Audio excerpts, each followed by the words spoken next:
मानव के लिए परम धर्म क्या है? आपने प्रश्न किया।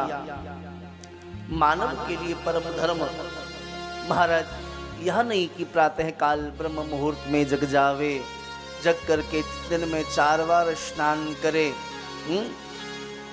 देखो, धर्म 2 है, परम धर्म अलग है और धर्म अलग है।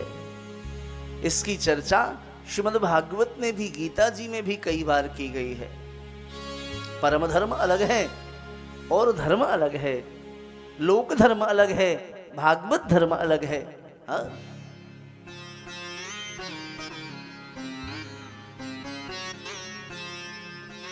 गोकर्ण जी महाराज जब पिताजी को उपदेश कर रहे थे, तो पिताजी को उपदेश करते समय गोकर्ण गीता में श्री गोकर्ण जी महाराज पिताजी को समझाते हैं, धर्मं भजस्व सततम त्यज लोक धर्मा सेवस्व साधु पुरुषां जहि काम तृष्णा अन्यस्य दोष गुणचिन्तनमासु मुक्त्वा सेवा कथा रसमहो नितरां पिबध्वम्।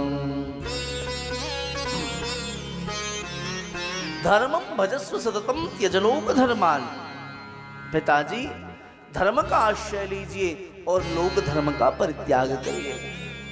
इसी बात को भगवान श्री कृष्ण गीता जी में समझाते हैं अर्जुन को। अर्जुन, सर्वधर्मान परित्यज्य माम एकम शरणं व्रज अहम त्वाम सर्व पापेभ्यो मोक्षयिष्यामि मां शुचः।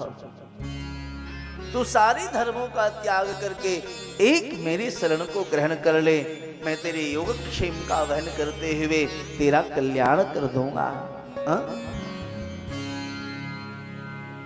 इसी बात को भावार्थ के रूप में प्रस्तुत किया श्री मलुकदास जी महाराज ने।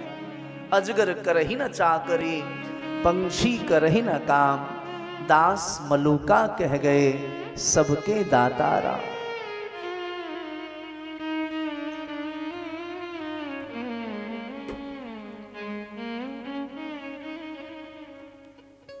दूसरा प्रश्न किया है, वेद कितने हैं?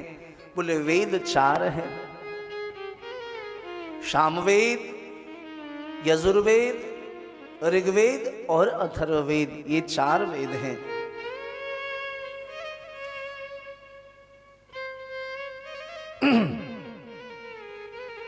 पुनः प्रश्न किया, श्रेष्ठ कौन है?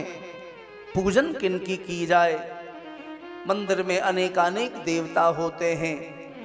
बोले भैया, सत्य बात यह है, एको हम भोस्यामः, वह एक है लेकिन सबके रूप में वो अकेला वही दिखाई देता है। जैसे महाकाश में एक सूर्य है, महाकाश में एक सूर्य है, लेकिन पृथ्वी पर 1000 घट रख दो और उस घट में जल भर दो तो वो महाकाश का एक सूर्य प्रत्येक घट में दिखाई देता है।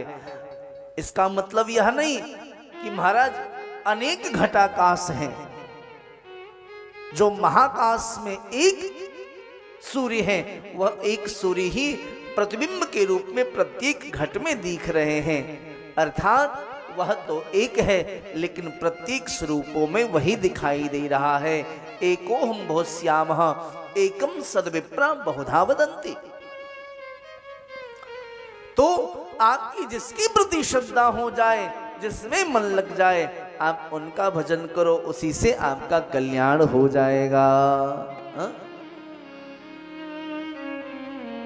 भ्रम में नहीं पड़ना है। उसके बाद प्रश्न किया है, भगवान के अवतार कितने हैं? कोई कहता है भगवान के 1 अवतार हैं, कोई कहता है 5 हैं, कोई कहता है 10 हैं, और कोई कहता है हरि अनंत, हरि कथा अनंता। तो भगवान के अवतार कितने हैं, कृपा करके बताइए। श्री सूत जी महाराज वर्णन करते हैं, पश्यन्त्यदो रूपमदभ्रचक्षुषा सहस्रपादोरुभजाननाद्भुतम् सहस्रमूर्धश्रवणाक्षिनासिकम् सहस्रमौल्यम्बरकुण्डलोल्लसत्।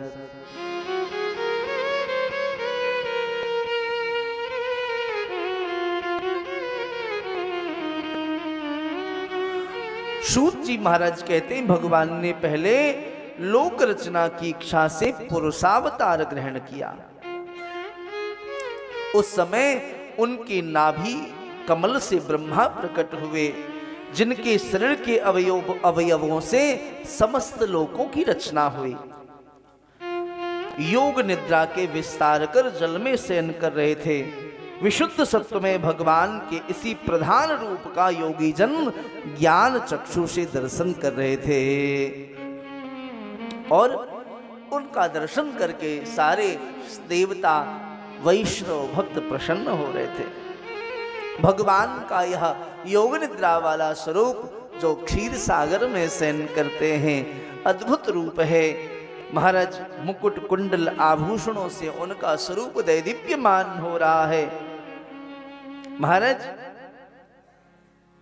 इसी एक रूप से भगवान के नानावतार प्रकट हुए हैं और वो सारे रूप जो प्रकट होते हैं फिर एक दिन उसी रूप में विलीन हो जाते हैं।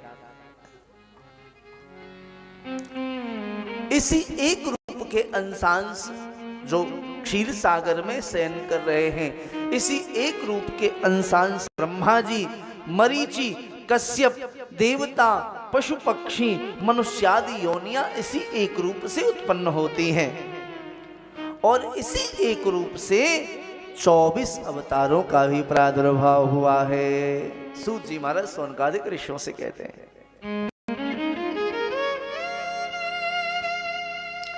जो लोग नित्य इन 24 अवतारों के मंगलमय नामों को श्रवण करते हैं उनका हर विधि से कल्याण हो जाता है। भगवान के 24 अवतार कौन कौन से अवतार हैं? बोले यदि वह अवतार कदाचित एकादशी के अवसर पे उन 24 अवतारों के नाम श्रवण करने को मिल जाए तो जीवों के पाप ताप संताप जल करके भस्म हो जाते हैं। और वह अवतार भी यदि पुरी में एकादशी हो और उस दिन बैठ करके श्रवण करने को मिले तो क्या कहना साहब। ध्यान से भगवान के 24 अवतारों के नाम को श्रवण करिए, जिससे हमारे हृदय के पाप नष्ट होंगे।